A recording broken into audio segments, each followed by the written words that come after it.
సోనియా నాకు నేను ఏడ్చిన చూసారు కదా, నేను ఏడ్చిన ఎలిమినేట్ అవ్వగానే ఐ ట్రైడ్ అ లాట్. ఎందుకంటే ఎవరు అనుకోలేదు దట్ ఆమె ఆ వీక్ ఎలిమినేట్ అయిపోతుంది. బట్ అగైన్ జనాలు ఏం చూస్తున్నారు, ఆడియన్స్ ముందు ఏం పోర్ట్రే అవుతుంది మాకు తెలీదు. So we were also shock. నేనైతే చాలా షాక్ అయ్యా. సోయా కూర్చొని ఓట్లు ఏమంటే ఎట్లా చేస్తారు మేడం?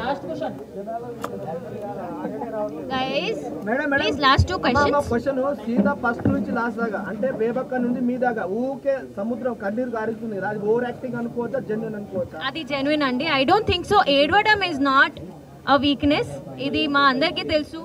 ఎందుకంటే I don't think so emotion చూపిస్తే ఆమె వీక్, ఆమె ఓవర్ యాక్టింగ్ చేస్తుందంటే నేను అస్సలు ఒప్పుకోను. మరి అదే మాదిరిగా మనకు మణికంఠన్ చూసుకుంటే మీరు అలా ఎందుకు ఒప్పుకుంటలేరు?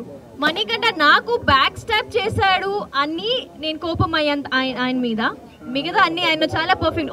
వచ్చే లోపల కూడా ఐ థింక్ మీరు ఈ రోజు నా ఎలిమినేషన్ చూస్తే నువ్వు చాలా మంచిగా ఆడుతున్నావు అని, ఇలాగే జనాలు నీకు ఇష్టపడుతున్నారు, అలాగే ఆడు అని చెప్పి వచ్చిన. One question, one last question. నా గురించి ఏమైనా క్వశ్చన్స్